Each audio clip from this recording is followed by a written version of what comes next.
We're coming for you.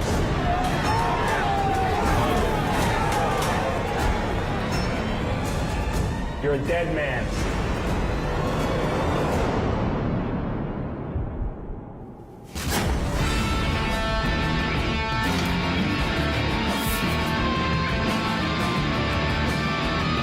Laird's gone.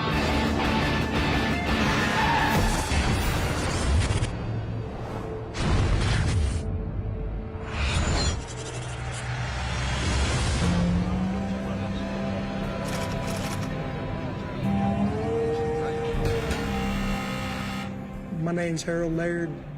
At the time of my escape, I was 26 years old. I've been in prison since I was 16 years. I killed 2 people. They gave me a capital life sentence, 35 years flat in prison. This is the bottom.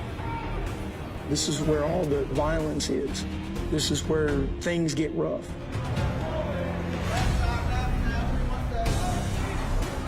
When I pulled up onto the Styles unit, they put me in the cell block with a bunch of racist gang members. It's a bad situation.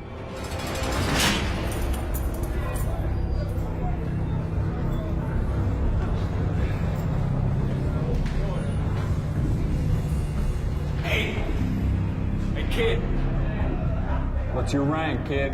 And I said, what are you talking about? Hey, man, I'm not in your gang. Yes, man. I'm not a racist. Well, you better move, kid, or you're a dead man.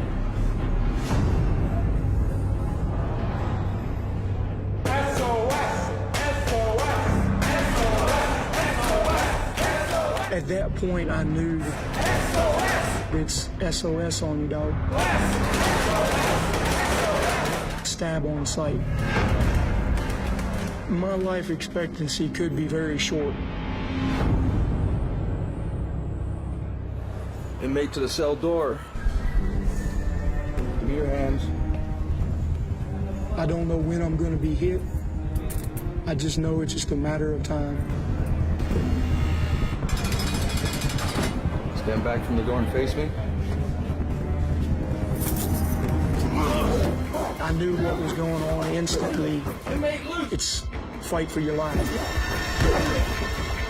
it up! Call for backup! Possible weapons! Break it up! Break it up! Get on the ground! On the ground! Get him out of here! Get him! Get him out of here! Stay where you are. That's when I made my decision. Either I'm gonna have to kill somebody, somebody's gonna kill me, or I've got to get out of this situation.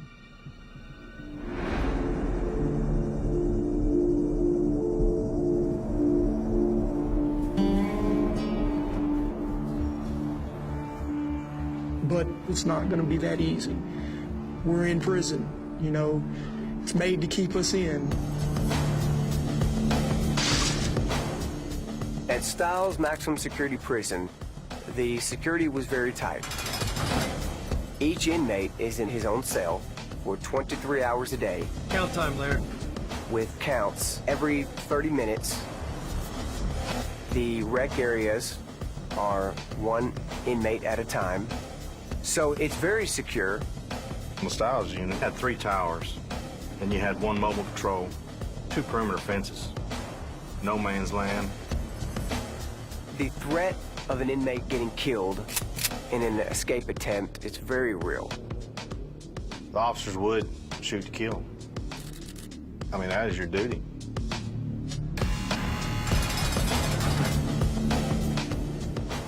And I started to think escaping was going to be next to impossible. But then I noticed something.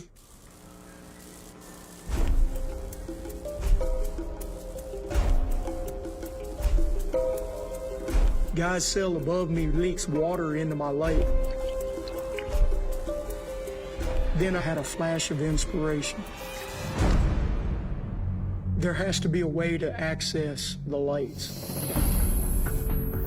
I guess there must be an access tunnel or a light chase. so that the maintenance guy can get behind the cell. So I know that if I can get through the light in my cell, there's a chance that I can make it outside. I started looking at the light and noticed it was plexiglass. You could see like a grid pattern, and anything plastic can be cut. It's just how to cut it. They call me MacGyver because I have an innate ability to work on things and fix things and stuff like that. It just comes naturally.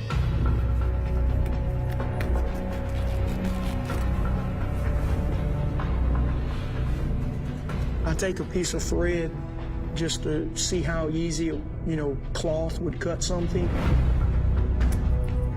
So I tested on a plastic cup, and it cut right through it. I was like, yeah, this will work.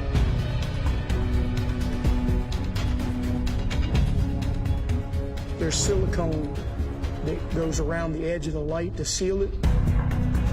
So I take a little plastic dental flossers, and I use the edge of it to pick it out. I get all the silicone out of the frame.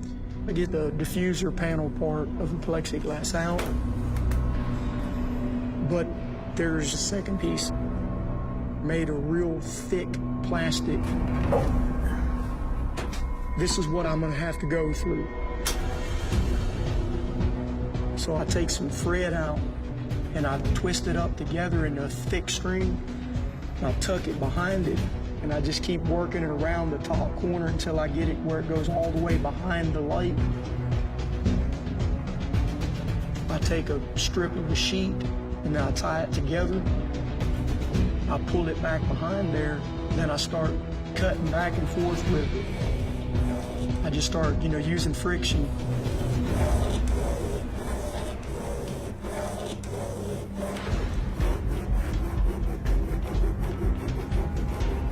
I can see this is working, so I'm giving it my full effort.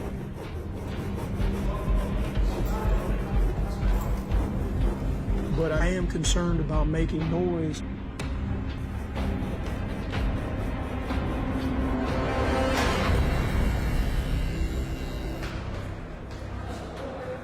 Security checks are done every 30 minutes on the runs.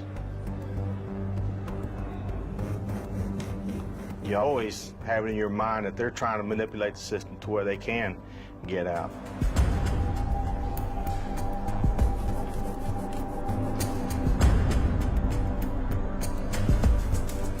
When I see that shadow, I know they're coming to my door. Hey, man, what's up?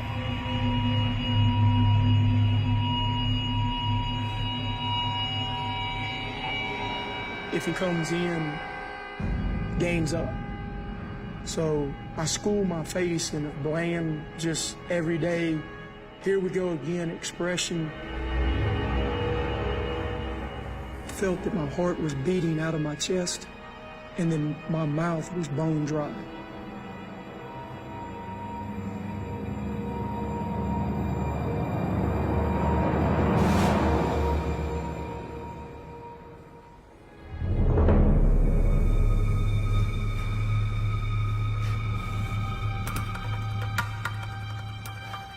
I feel relief. Now I just got to keep pushing through, pushing and pushing till I get it done.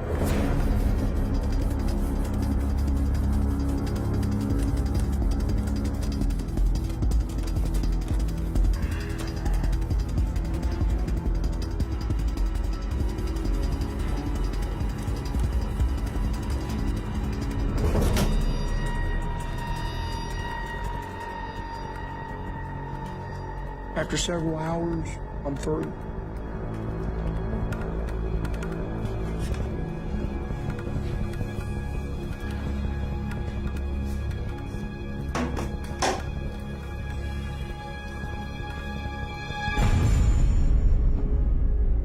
Oh no.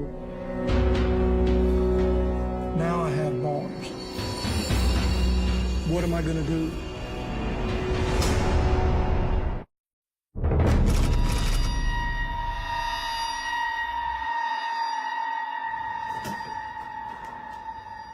I'm trying to escape, but then I realized that I got a very big problem. I needed to find a way to get through these bars. But with nothing to work with, I know it's going to be real hard. It's a mild steel bar cage, and I realized that there's got to be something harder that I can work with to get through these bars. There has to be stainless steel somewhere in the pipe chase. There has to be. I noticed that there's a fitting, just like a radiator hose clamp on a car. And if I break that in half, I could use it just like a saw blade.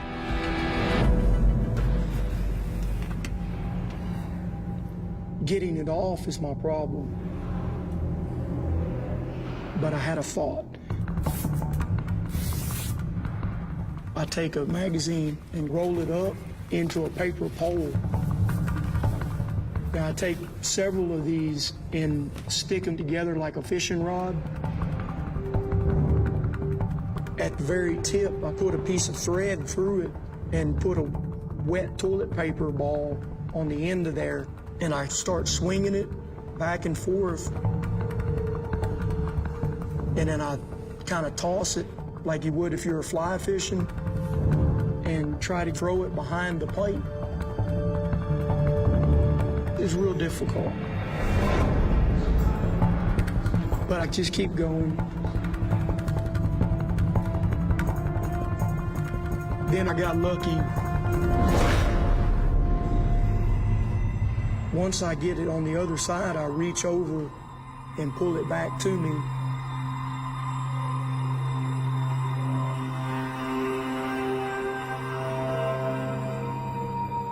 I was like, man, if I lose this, the clamp is going to be next to impossible to get off.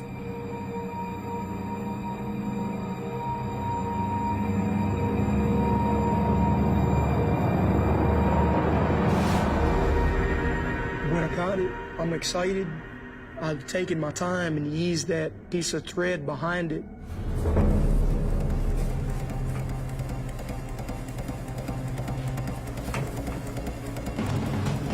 Once I got the string going around the pipe, I pull a whole sheet around behind it.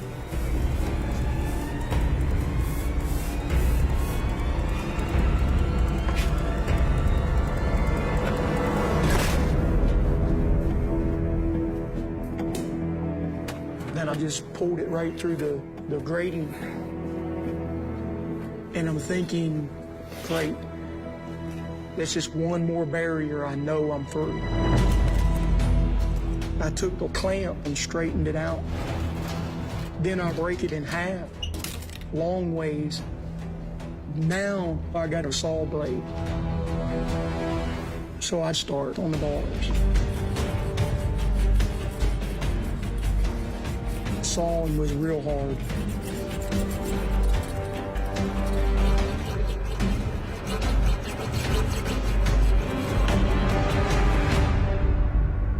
And I realized that it's taken way too long. Any minute now, the guards are gonna walk by the cell. But the section doors have a electrical lock. Whenever they open it, you hear and click. I could actually hear that in myself. So I know a guard's coming.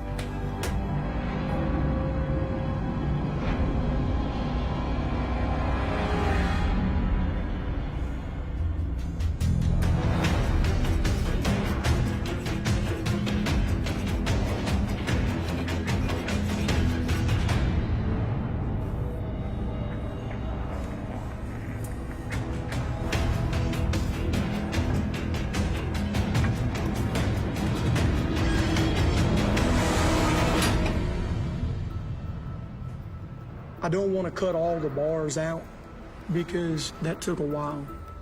So I needed to find a way to get the bar cage off. I noticed there's 4 screws that actually held the framework to the wall. I needed to get those screws off.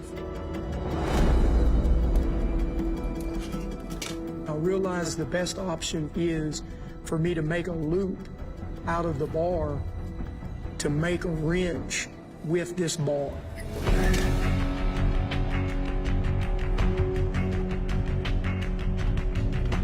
I wrenched back in there and put it on it, and it slipped right on. I was really, really excited.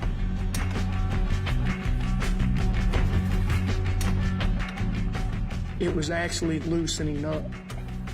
Great.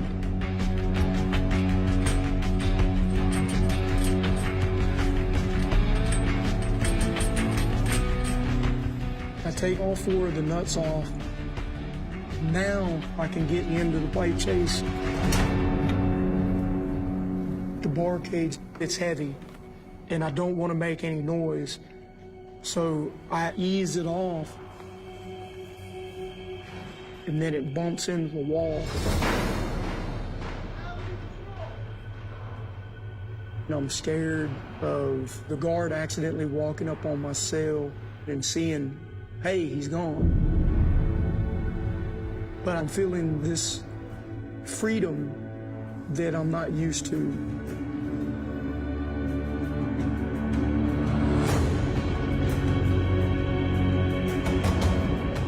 And I realized that's it. I can fit through there. It's going to be tight, but I can work with this. Then my worst fears come true.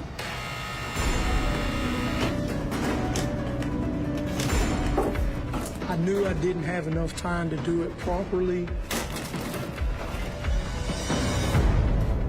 but it might hold up. Cell search.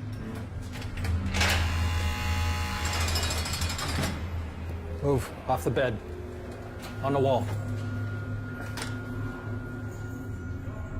So I'm standing there watching the guards as they're searching my cell. Why ain't your light working?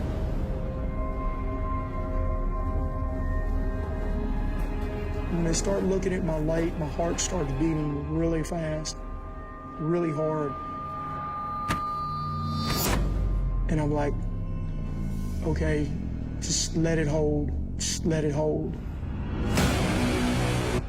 I was terrified about what would happen next.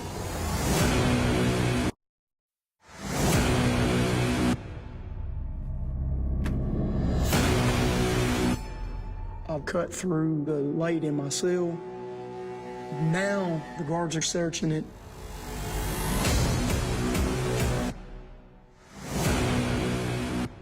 I'm nervous, but I'm suppressing it. I know I got to keep it under control.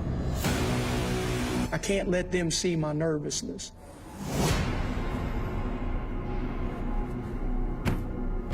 And I'm thinking, here it is, you know, man, if they find this, you know, this is it. I know my work's hidden well, but I'm concerned that it might shift, and if it shifts, I'm busted.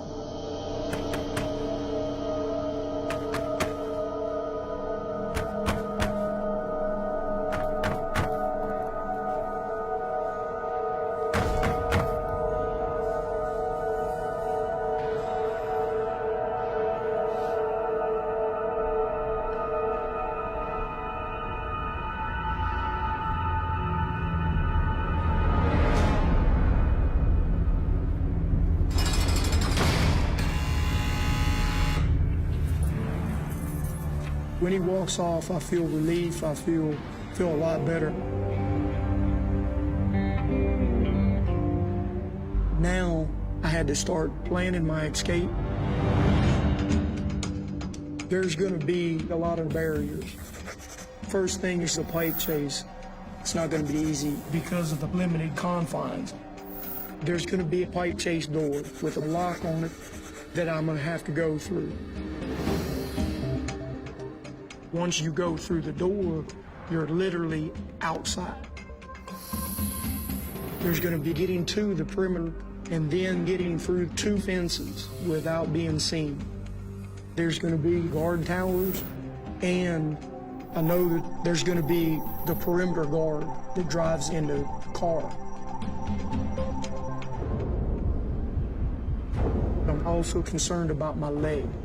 I have steel rods running from my knee to my ankle, so I'm not going to be able to outrun all these things that I know will be coming after me. But, man, I'll try.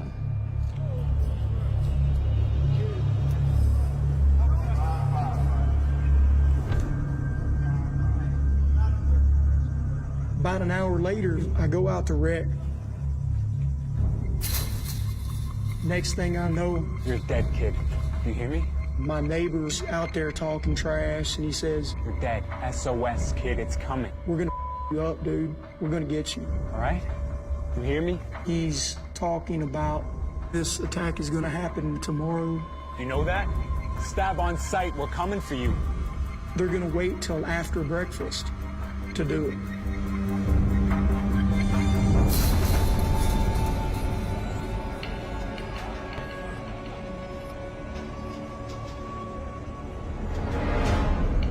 This is it. You know, my life is on the line right now.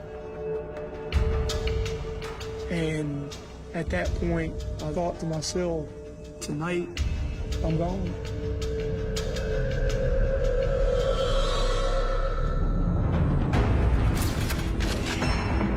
At this point, it really was do or die. So I get everything ready. I took a wool blanket and I made a sweatsuit basically with a hood and everything so that none of my skin is actually exposed except for my face. I needed to make something to cut through the fence. So I get these brackets from the pipe chase and make some cutters. Then I make a dummy. I just made like a little paper ball. Just started putting hair on it till it stuck. It looked like a person laying there, sleeping. The guards are gonna be coming back any minute now. So I know that I'm gonna have to be quick.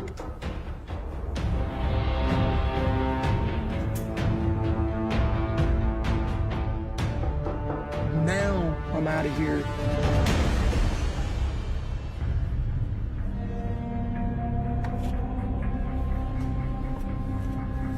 It's about 3:45 in the morning when I actually climb into the pipe chase. I'm nervous, a little shaky, because I know that this is it. I have to move forward. Can't look back.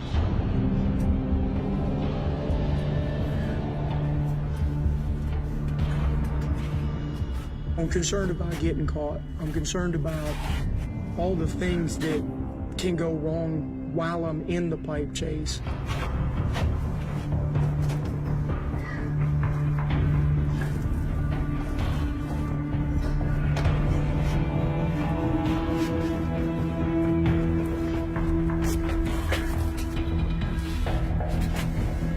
When I see the pipe chase door, I realize the lock stands between me and the outside world, but I'm not gonna let it stand between me. I'm gonna get through it somehow, some way.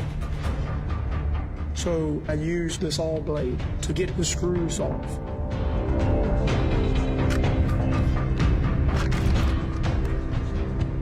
I took the lock apart and realized the lock will work like a door lock. You know, you won't need nothing to unlock it.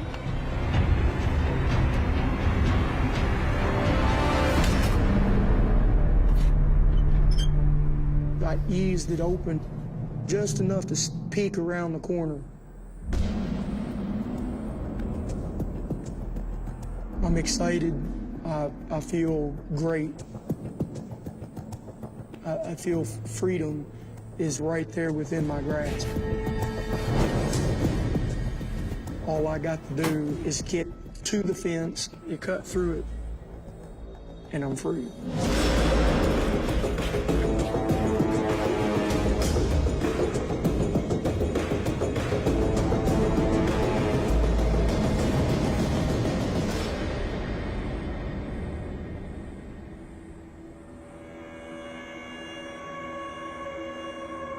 Once I get to the very end of the building, I'm looking up at this razor wire and seeing layer upon layer of sharp points. Very intimidating.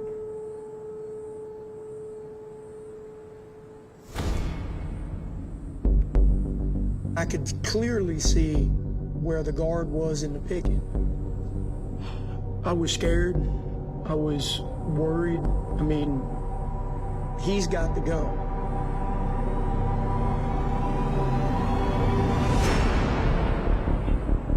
My life is in his hands,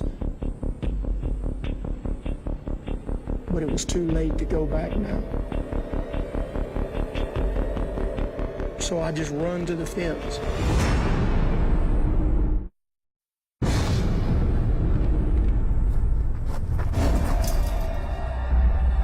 When I get to the prison fence, I'm exhausted.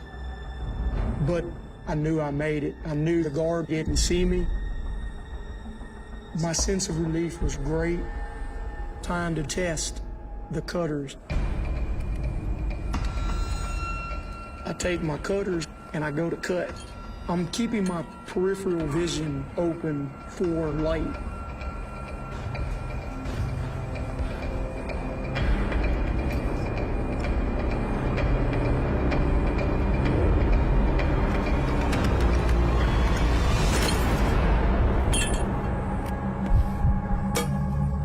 Man, what do I do now? I don't want to climb the fence because of my leg, but I have no choice.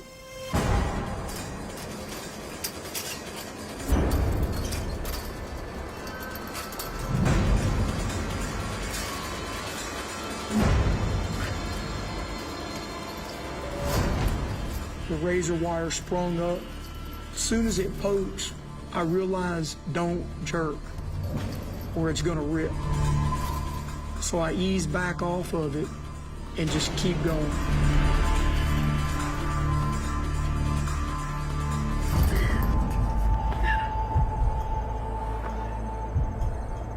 My hands got poke holes where it had poked in my skin. It hurt a little bit, but I guess my adrenaline was pumping so much that I just wasn't feeling very much pain.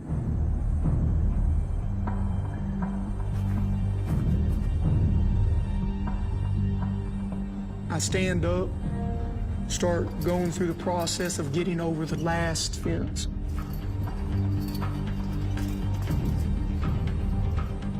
Freedom is right there.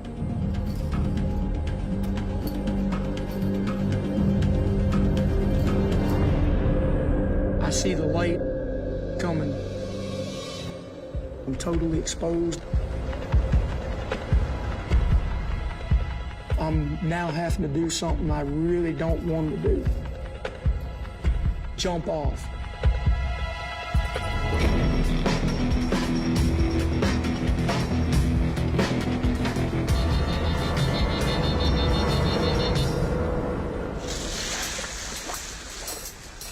I know I'm free now. I know that I'm out.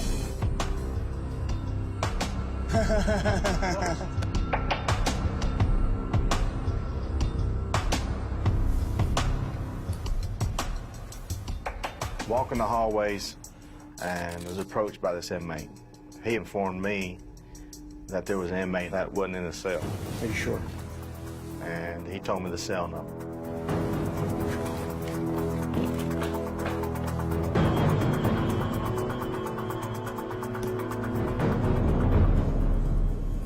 Hey, Lynn! Looked and didn't see no movement. Lynn, stop messing around. Open.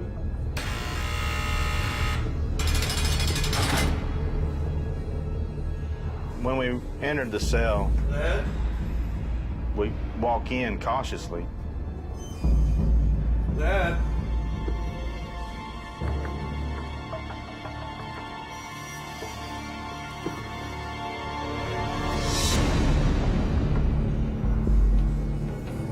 Once you do pull back the blanket and you see your little plastic dummy, you're not expecting this to be happening. Laird's gone! You're thinking the worst.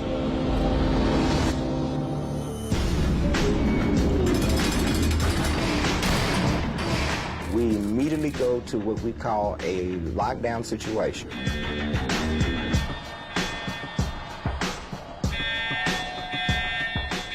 Now we contact our state police and local law enforcement.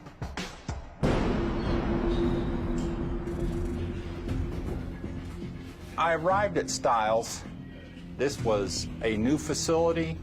At that time, it was state-of-the-art. We were shocked that somebody could escape. Have a seat. I don't know that it had been done before. Just gonna ask you a few questions about this Laird fella. We began interviewing all the offenders, trying to get as much information as we can. How long did you know Harold Laird? Has Laird mentioned a girl anywhere? No. Any particular place? No. Does he have any friends? No. Family members? No. Is he communicating with any other inmates? No. He was a loner. I'm very concerned that he's going to harm someone, rob someone in his desperate state because he had no support system. He's not going to go to the family for help. He is going to have to rob, kill, and steal to stay free.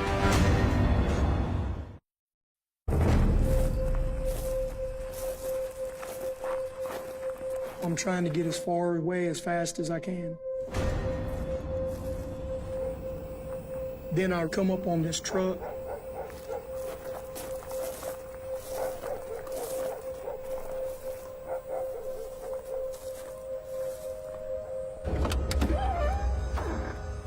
When I saw keys hanging in the ignition and some clothes, I was feeling just extraordinary relief. Like, man, I can't get no more lucky. When I start driving, I feel great. I feel freedom. I feel this extraordinary relief because now I'm in a car. Now I'm moving. Now the dogs can't track me. Under the day's first light, a massive manhunt took shape in an effort to find convicted capital murderer Harold Laird. The tracking dogs are able to pick up a scent, and we were able to ascertain that this was the pathway that he had taken.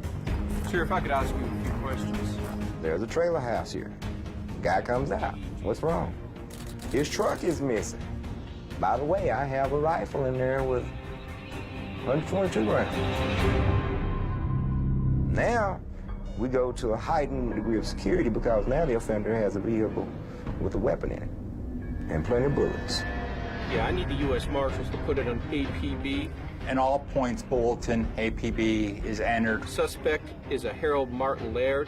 All the pertinent information we get, we put that out nationwide. 26-year-old white male, 88 GMC 1500. Suspect is believed to have been 122 rounds of ammo and a knife. We're determined to find Laird as quickly as possible.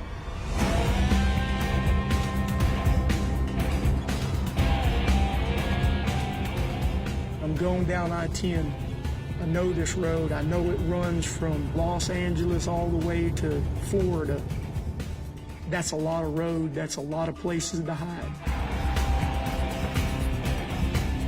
Then I see cones narrowing it down to one lane. And I'm thinking, what's going on?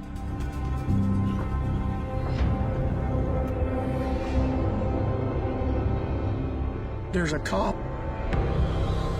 He's looking into the cars as they pass by.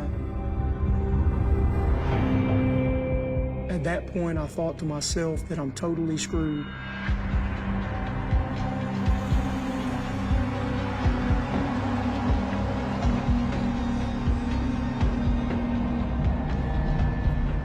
Could they have already got the police mobilized already? I don't know. I don't know how fast it works.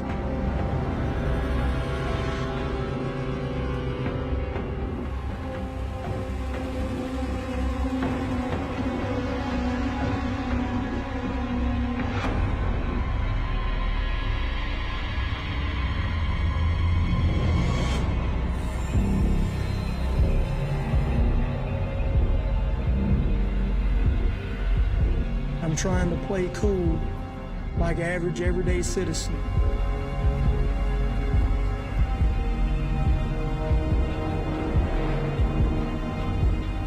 It was a feeling of total fear. I could feel myself sweating, and I could feel my heart racing.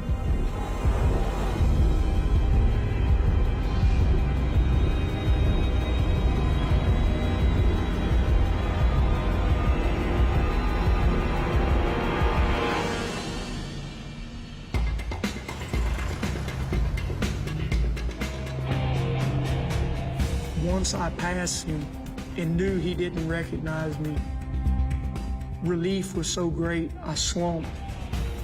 I was like, wow, great. Now I know I'm free. They're not gonna catch me. At that point, it really starts to hit home that he's gone. I didn't know what shape he was in mentally or physically. He escaped during the late hours when he should have been sleeping. So when you go and you take the lack of sleep with the adrenaline of being out, it's a very, very dangerous mix.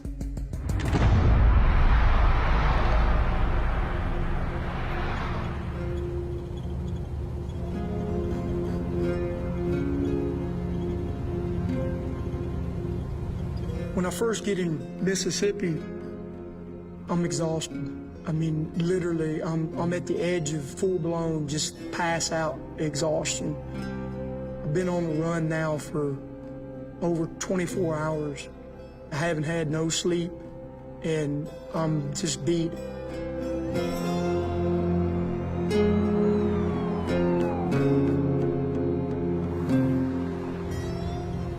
And the worst thing I could have done was set the cruise control. After that, I don't remember nothing.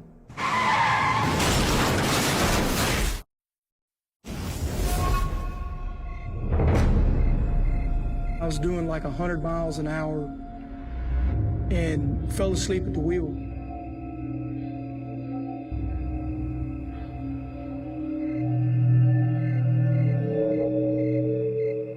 When I woke up, the truck was stopped in the grass.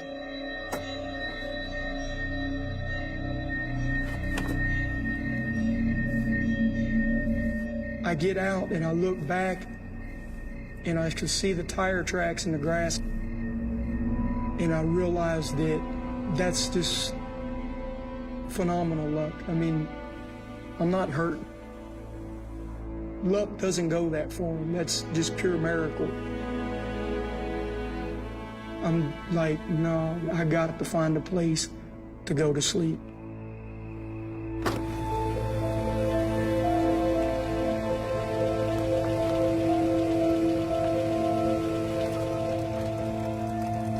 I decided to pull over in a rest area. I drove the truck into the corner and I kick my shoes off, lay down and go to sleep.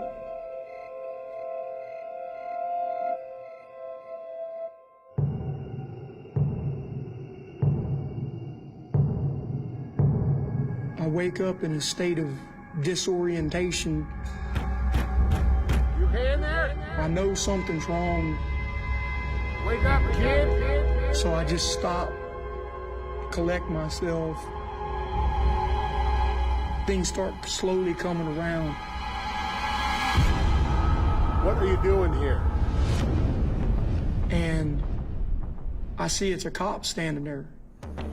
You okay in there? I'm thinking, This seems to be the problem, officer. oh Lord, not again. You know, what do I do now? Kindly step out of the vehicle, please. Okay, this is gonna be difficult. I step out, I don't even have my shoes on. I told him that I'm going up to see my sister. She's in hospital. I'm just trying to get there. I drove too long. You have some identification?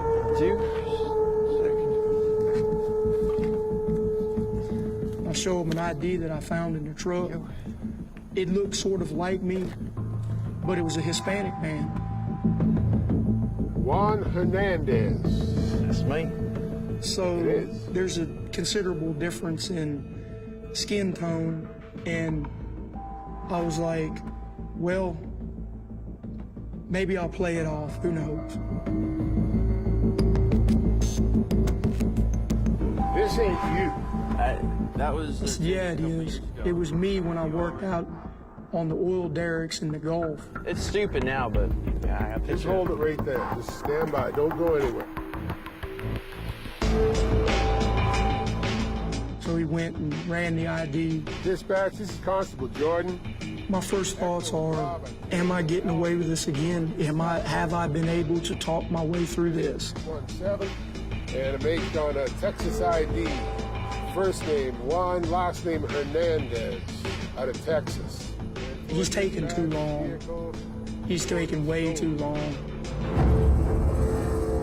And I'm thinking, if I've got to run, I can outrun this fat old man.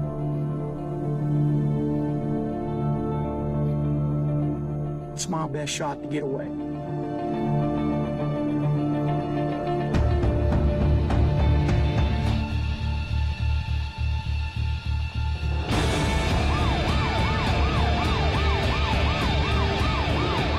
Two young guys in good physical condition jump out. Turn around, sir. You are under arrest. I can't outrun them. The truck come back stolen. And it's just, I'm busted. I know it. They take me to jail. They're gonna fingerprint me.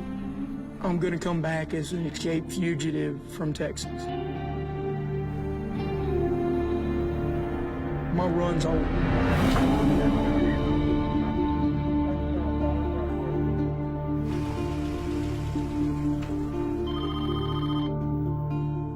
I'm very relieved when I hear that he's been caught. All right, Sheriff, I'm on my way, all right? See you then. At the end of the day, Laird was very good at getting out of his cell, but he had no plan. He had no ability to stay out.